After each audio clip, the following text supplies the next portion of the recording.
तो हमने जो प्रोग्राम बनाया था वो क्या था, एक जावा का प्रोग्राम था, मतलब जावा का प्रोजेक्ट था। ठीक है, तो जब भी हम ऑटोमेशन स्टार्ट करते हैं तो जावा का प्रोजेक्ट ही बनाते हैं, एक नॉर्मल जावा का प्रोजेक्ट। उसके अंदर अगर ऑटोमेट करना है तो एक फाइल डाउनलोड किए थे, सेलेनियम फाइल। अभी सेलेनियम फाइल थर्ड पार्टी हमने डाउनलोड किया और यहाँ पे पेस्ट कर दिया।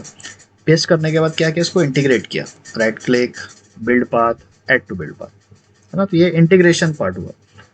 अब होता क्या है, इसका वर्जन देखो 4.14। तो अभी की डेट में इसका वर्जन है 4.14। ये टाइम टू टाइम ना अपडेट होते रहते हैं। मे भी हो सकता है 2 दिन के बाद ये चेंज हो जाए या फिर 1 वीक के बाद चेंज हो जाए, तो ये होते रहेगा चेंज। क्योंकि इसके जो डेवलपर्स है वो कंटिन्यूसली उसको इम्प्रूव करते रहते हैं, उसमें चेंजेस करते रहते हैं। दूसरी चीज़, हम क्रोम ब्राउज़र को ऑटोमेट कर रहे हैं, तो क्रोम ब्राउज़र भी क्या होता है ना, अपडेट होते रहता है। अभी ये क्रोम ब्राउज़र क्या है, 118 पे चल रहा है। ये कल को हो गया 119 या 120, इसका वर्जन चेंज हो गया। तो अगर क्रोम का वर्जन देखो अभी अपडेट हो रहा है, चेंज हो रहा है। ठीक है, क्रोम का वर्जन अगर चेंज होता है तो सिलेनियम को भी अपडेट करना होता है। जब जब ये वर्जन चेंज होगा सिलेनियम का, इसका क्रोम का, तो क्रोम का वर्जन चेंज होता है तो सिलेनियम का भी अपना वर्जन चेंज होते रहता है। क्योंकि उनको क्या करना होता है, जो लेटेस्ट वर्जन के ब्राउज़र होते हैं उसके अकॉर्डिंग चलना पड़ता है। तो ब्राउज़र अगर अपडेट हो रहा है तो सिलेनियम भी अपडेट होते रहता है। तो अगर आज मेरा 4.14 है, कल को अगर ये 4.15 हो गया या 5.1 हो गया, और मेरा जो अभी प्रोजेक्ट में है वो क्या है 4.14, तो लेटेस्ट वर्जन की चीज़ें हम यूज़ नहीं कर रहे हैं यहाँ पे। हम क्या कर रहे हैं, ओल्ड वर्जन यूज़ कर रहे हैं। और जो वेबसाइट पर है वो समझो क्या हो गया, एक अपडेटेड वर्जन आ गया। तो अगर वेबसाइट पर अपडेटेड है और मेरे पास ओल्ड वाला है, तब क्या करना पड़ेगा, मुझे अगेन नया वाला डाउनलोड करना पड़ेगा यहाँ से, उसे लाना पड़ेगा यहाँ पे, पेस्ट करना पड़ेगा, देन अगेन इंटीग्रेट करना पड़ेगा अपने प्रोजेक्ट के साथ। तो ये हर बार की चीज़ हो जाएगी। जब जब आपका सिलेनियम अपडेट होगा आपको अगेन सेम चीज़ें रिपीट करना पड़ेगा। तो ये चीज़ ना करते हुए हम जावा का प्रोजेक्ट यूज़ ही नहीं करते। हम एक नया टाइप का प्रोजेक्ट यूज़ करेंगे जहाँ पे हमें ये कॉपी पेस्ट करने की मतलब प्रॉब्लम ही नहीं रहेगी। जिसे हम बोलते हैं मेवन प्रोजेक्ट। सबके इक्लिप्स में ना मेवन ऑलरेडी इंटीग्रेट होता है, आपको बस इतना करना होता है, एक न्यू प्रोजेक्ट बनाओ, लेकिन इस बार जावा प्रोजेक्ट नहीं रहेगा, इस बार रहेगा सिर्फ प्रोजेक्ट। तो आपको जाना है प्रोजेक्ट में, यहाँ पे आपको दिखेगा मेवन का फोल्डर, देन आप सिलेक्ट करोगे मेवन प्रोजेक्ट, देन आएगा नेक्स्ट। नेक्स्ट आने के बाद आपको यहाँ सिलेक्ट करना ये वाला, क्रिएट अ सिंपल प्रोजेक्ट। ठीक है, इससे आगे के स्टेप ना कम हो जाते हैं, आपको सिर्फ ये करना है, create a simple project, then next. आपको 2 चीज़ें मिलेगी, group ID, artifact ID. Artifact ID वो होती है जो आपका प्रोजेक्ट का नेम होता है। तो अगर मैंने यहाँ पे दे दिया बैच 7 मेवन प्रोजेक्ट, ये नाम मैंने दे दिया। सेम नाम आप ग्रुप आईडी में भी दे दो। जो आर्टिफैक्ट आईडी रहेगा ना वो प्रोजेक्ट का नेम होता है, और ये ग्रुप आईडी ये कहीं और यूज़ होता है। तो आप दोनों का नाम सेम रख सकते हो, देन आप कर दो फिनिश। तो आपके पास एक नया प्रोजेक्ट बन के आएगा, बैच 7 मेवन प्रोजेक्ट। ये प्रोजेक्ट और ये प्रोजेक्ट, इसमें चेंजेस क्या आएंगे आपके, आपको क्या क्या मिला था, सबसे पहले एक SRC मिला था, JRE सिस्टम लाइब्रेरी मिला था, बस ये 2 चीज़ें होती थी। और ये 3 फोल्डर और जो reference library, files and jar, ये हमने बाद में बनाया था। बट यहाँ पे आप देखोगे हमें बहुत सारी चीज़ें मिलती हैं। सबसे पहले देख लो 4 SRC मिल गए।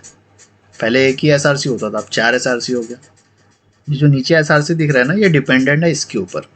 यहाँ पे 4 SRC है तो 4 में देखोगे SRC मेन, SRC टेस्ट है, तो इसमें भी वही है, SRC मेन, SRC टेस्ट। ठीक है, तो इसको इग्नोर करो, अभी इसको नहीं देखना। हमें जब भी मेमोन प्रोजेक्ट बनाना है तो ध्यान रखना है 4 चीज़ें वहाँ पे अवेलेबल हो। अगर ये चारों चीज़ें अवेलेबल नहीं है, इसका मतलब आपका मेमोन का जो प्रोजेक्ट है ना वो ठीक से बना ही नहीं है।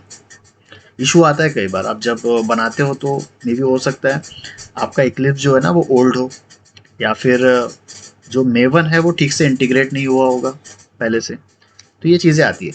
तो अगर यहाँ पे आपके 4 SRC के फोल्डर नहीं बन रहे हैं तो मुझे बताना, उसको ठीक कर लेंगे पहले। देन आपको क्या मिलेगा, सिस्टम लाइब्रेरी जो कि ऑलरेडी पहले से रहता है, एक टारगेट और एक pom.xml, ये आपको मिला हुआ है। तो इतनी चीज़ें आपको मिलती है जब मेवन प्रोजेक्ट बनाते हो। तो ऊपर वाला था क्या, एक जावा का सिंपल प्रोजेक्ट, उसके अंदर हमें चीज़ें मैनुअली करना होता था हर चीज़। जैसे अगर मुझे सिलेनियम लाना है तो सिलेनियम को लेके आए, यहाँ पे जब मेवन का प्रोजेक्ट हमने बनाया है तो हमें ये वाला स्टेप नहीं करना होता। जो फाइल को हम डाउनलोड करते हैं और इंटीग्रेट करते हैं ना, वो चीज़ें यहाँ नहीं करना होता। इसको हटा के एक नई चीज़ करना होता है जिसे हम बोलते हैं डिपेंडेंसी। एक डिपेंडेंसी मिलती है, वो डिपेंडेंसी को हमको लाना पड़ेगा। बस 4 लाइन का कोड है, वो डिपेंडेंसी लाना होता है। pom.xml, इसको आप अगर ओपन करते हो तो ये सिंपल XML आता है। हमने HTML पढ़ा है, ये XML है और ये दिखता वैसे ही है HTML के जैसे। ये देखोगे आप, टैग है, ओपन टैग और ये क्लोजिंग टैग। यहाँ से ये ओपन टैग, ये क्लोजिंग टैग।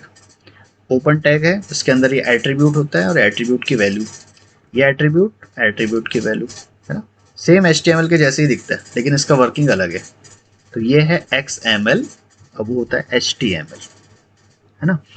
देन इसके अंदर अपने को करना क्या, प्रोजेक्ट के ऊपर वर्जन के बाद में यहाँ पर जो स्पेस देना, यहाँ पे आप लिखोगे डिपेंडेंसीज और ये स्टार्ट कैसे करोगे आप, फिर से करता हूँ। ओपन टैग के लिए ग्रेटर देन का साइन, लेस देन का साइन, फिर लिखना है आपको डिपेंडेंसीज। जैसे डिपेंडेंसी नीचे आया एंटर कर देना, तो आपको ऑटोमेटिक वो क्लोज करके भी दे देगा। तो ओपन टैग भी आ गया, क्लोजिंग टैग भी आ गया। यहाँ पे आपको करना है, जो भी फाइल आपको लगती है उस फाइल की डिपेंडेंसी यहाँ पे लाना पड़ता है। अभी मुझे क्या चाहिए, सेलेनियम फाइल चाहिए, तो सेलेनियम फाइल की डिपेंडेंसी चाहिए। अभी डिपेंडेंसी मिलेगी कहाँ पे, एक वेबसाइट है जिसका नाम है MVN रिपोजिटरी, या फिर इसको बोलते हो मेवन रिपोजिटरी। मेवन रिपोजिटरी आप लिखोगे तब भी ये वेबसाइट आएगी, या डायरेक्टली MVN रिपोजिटरी लिखते हो तब भी ये वेबसाइट आएगी। आ गया। यहाँ पे आपको सर्च करना है सेलेनियम,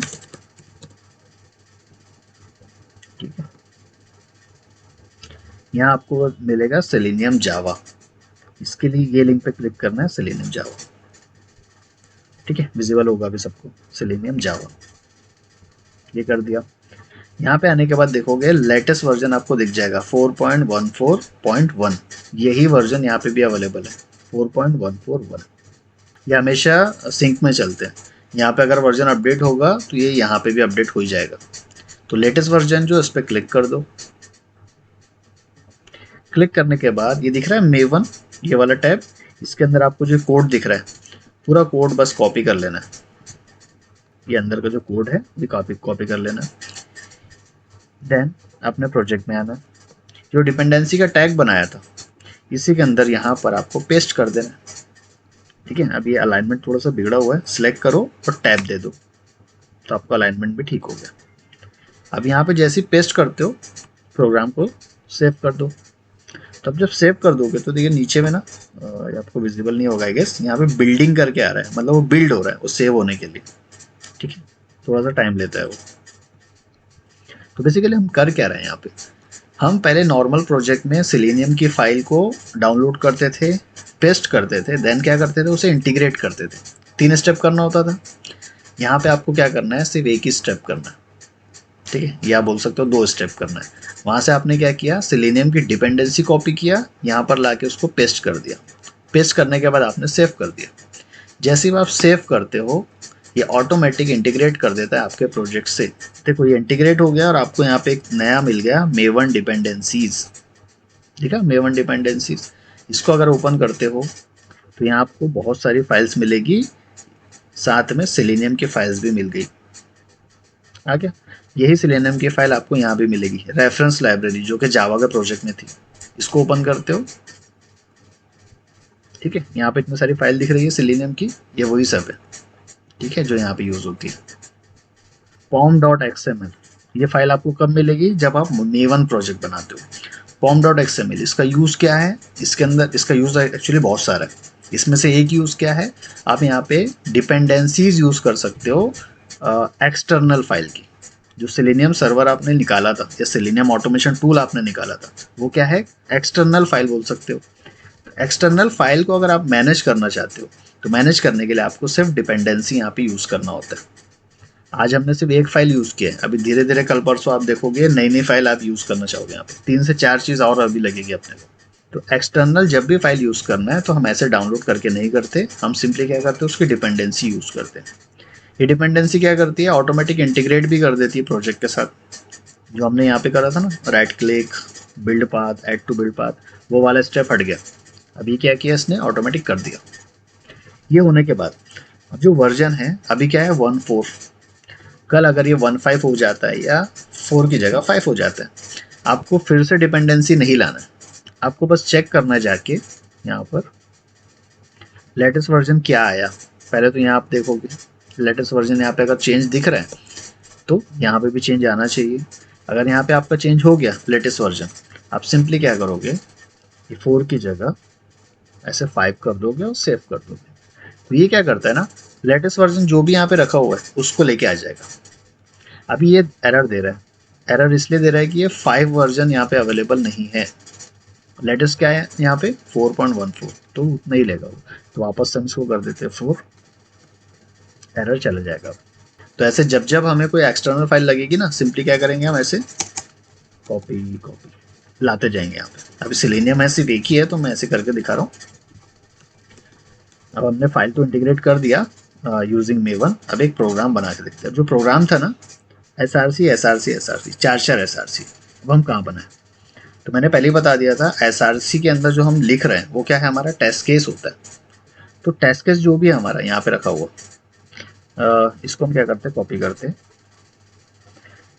SRC टेस्ट जावा, ये वाला जो फोल्डर दिख रहा है इसी के अंदर आप हमेशा अपने टेस्ट केस लिखोगे। SRC मेन या फिर SRC टेस्ट रिसोर्सेस यहाँ कभी नहीं लिखना। ये अभी जो फ्रेमवर्क हम पढ़ने वाले उसका स्ट्रक्चर बता रहा हूँ। तो स्ट्रक्चर क्या बोलता है मेवन का, जब भी आप कोई टेस्ट केस लिखते हो उसको कहाँ लिखोगे, SRC टेस्ट जावा। इसका नाम ही उसने दे दिया टेस्ट, तो आप क्या करोगे, हमेशा अपने टेस्ट केसेस यहीं पे लिखोगे। तो ऊपर से मैंने टेस्ट केस कॉपी किया, यहाँ पर पेस्ट, तो मेरे यहाँ पे टेस्ट केस सारे आ गए।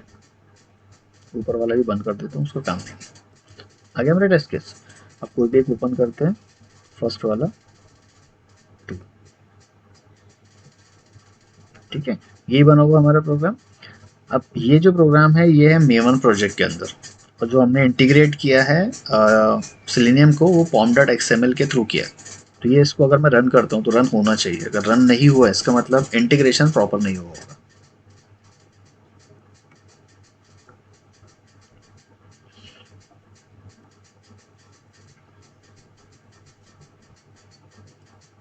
ठीक है, ऑटोमेट हो रहा है हमारा, ठीक से चल गया।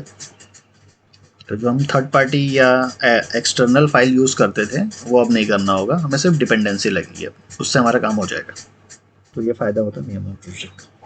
ओके, अब कोड रीयूजेबिलिटी जो मैंने बताया था, तो उसके लिए हमने क्या किया था, जो भी ओपन ब्राउज़र क्लोजिंग ब्राउज़र वाला काम था उसको अलग जगह रखे। तो वो क्या था, यूटिलिटीज़ के अंदर था। अब ये अभी देखोगे SRC के अंदर ही सारे पैकेज हम बनाए थे, लेकिन मेवन के अंदर हम ऐसा नहीं करते। SRC टेस्ट जावा के अंदर हमेशा क्या रखने वाले, टेस्ट केस। और जो यूटिलिटी थी, यूटिलिटी को भी कॉपी करते हैं, उसको आप रख दोगे SRC मेन जावा के अंदर, है ना। तो जावा से याद रखना, ये भी जावा है ये भी जावा है, लेकिन दोनों यूज कैसे हो रहे हैं। टेस्ट जावा इसके अंदर आप लिखोगे टेस्ट केस, मेन जावा इसके अंदर आप क्या रखोगे, रीयूजेबल कोड। डिफरेंस याद रहेगा। टेस्ट जावा के अंदर हम रखेंगे टेस्ट केसेस, मेन जावा के अंदर रखेंगे अपने रीयूजेबल कोड। तो जितने कोड आप यूज करना चाहते हो रीयूजेबिलिटी के लिए उसको रख दो यहाँ पे। टेस्ट केस नहीं चाहिए, रेग्रेशन चाहिए, मतलब कॉपी कर लिया। तो टेस्ट केस यहाँ से डिलीट कर देते हैं। इसमें है 11, हाँ अब ठीक है। तो ये जो 11 वाला था डे 11, हमने यहाँ पे कोड रीयूजेबिलिटी यूज़ किया है। तो ये जो ब्राउजर सेटअप वगैरह है अभी यहाँ से नहीं आएंगे, बैच 7 ऑटोमेशन से, ये आ रहे हैं यहाँ से यूटिलिटी से। और ये यूटिलिटी प्रेजेंट कहाँ पे, मेन जावा के अंदर। उसको भी रन करके देखते हैं।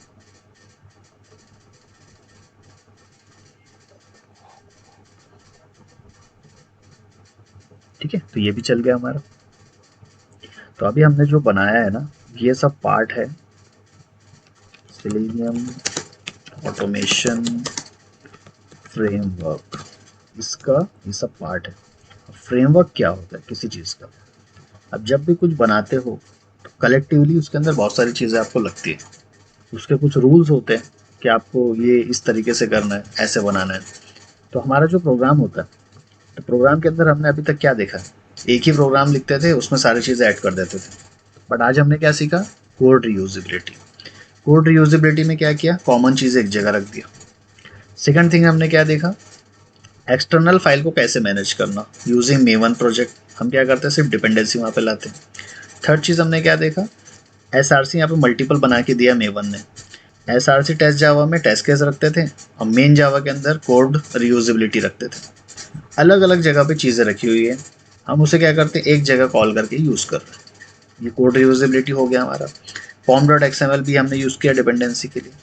तो ऑटोमेशन फ्रेमवर्क बनता है, उसके अंदर यही सब फॉर्मेट हमें यूज़ करना होता है, कुछ रूल्स होते हैं वो हमें यूज़ करना होता है। एक रूल ये भी है, जो हार्ड कोडेड वैल्यू हमने दिया है, ये हार्ड कोडेड वैल्यू आप नहीं देते हो, तो इसको कैसे सॉल्व करेंगे वो भी हम आगे देखने वाले हैं। तो जो स्टेप आज हमें हमारे हुए हैं, ये सब किसका पार्ट है, ऑटोमेशन फ्रेमवर्क का। तो फ्रेमवर्क क्या है, सेट ऑफ रूल्स बोल सकते हो, एक प्रोजेक्ट स्ट्रक्चर बोल सकते हो। एक प्रोजेक्ट स्ट्रक्चर है जिसकी वजह से क्या होगा, आपकी जो कोड की मैनेज करना है, कोड मैनेज बोल सकते हो, या कोड का रीडेबिलिटी बोल सकते हो, वो इजीली हो जाता है। किसी और को वो कोड अगर दिखाना है तो वो इजीली समझ सकता है। ठीक है, आपको कचरा नहीं लगेगा किसी को देख के, वो ऐसा लगेगा बहुत क्लीन कोड है आपका। कोई भी ये देख के समझ जाएगा कि हाँ मुझे यहाँ पे क्या करना है, टेस्ट केस रखना है, यहाँ पे यूजिबिलिटी रीयूजिबिलिटी वाले कोड रखना है, डिपेंडेंसी यहाँ से मैनेज करना है। क्लियर हो गया। तो हम क्या करते हैं, जब भी अपना प्रोग्राम बनाते हैं ऑटोमेशन के लिए, तो इस तरीके से ना थोड़ा मैनेज करके रखते हैं, उसको अच्छे से फॉर्मेटिंग करके रखते हैं। एक फॉर्मेट हमने बना दिया है मेवन के अंदर, इसी को सेट करके रखना है, उसी को फॉलो करना है। तो अब से जब भी प्रोजेक्ट बनाओगे, पहला प्रोजेक्ट बनाओगे तो ऐसे बनाना मेवन। ऊपर वाला जो था वो समझो अभी तक सिर्फ बेसिक पढ़ने के लिए था, वो प्रैक्टिस हो गई हमारी। और अब जो बनाओगे मेवन प्रोजेक्ट बनाना इस तरीके से फॉलो करने के लिए। तो सेलेनियम ऑटोमेशन फ्रेमवर्क जो रहेगा, उसका पहला स्टेप है मेवन प्रोजेक्ट, जो हमारा हो गया। ठीक है। Second, code reusability. ठीक है, ये भी हमने देख लिया कैसे करना है, मतलब जो कॉमन चीज़ है उसको क्या करोगे, एक जगह रख दोगे, या रिपीटेटिव चीज़ को क्या करोगे, एक जगह रख दोगे। और भी चीज़ें आएगी जिसे हम बोलते हैं टेस्ट एनजी, फिर आएगा पेज ऑब्जेक्ट मॉडल। एक्चुअली इसको पहले कर देते हैं, पेज ऑब्जेक्ट मॉडल को।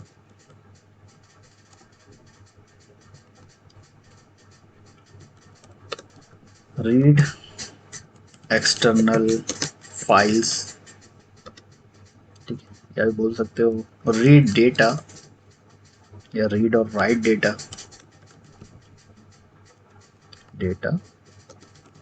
From external file. तो अपना जो प्रोजेक्ट होता है, ऑटोमेशन का फ्रेमवर्क होता है, उसके अंदर बहुत सारी चीज़ें होती हैं। अभी तक हमने सिर्फ छोटा सा पार्ट देखा है। छोटा सा पार्ट क्या, टेस्ट केस बना रहे हैं, इसके अलावा और कुछ भी नहीं देखा।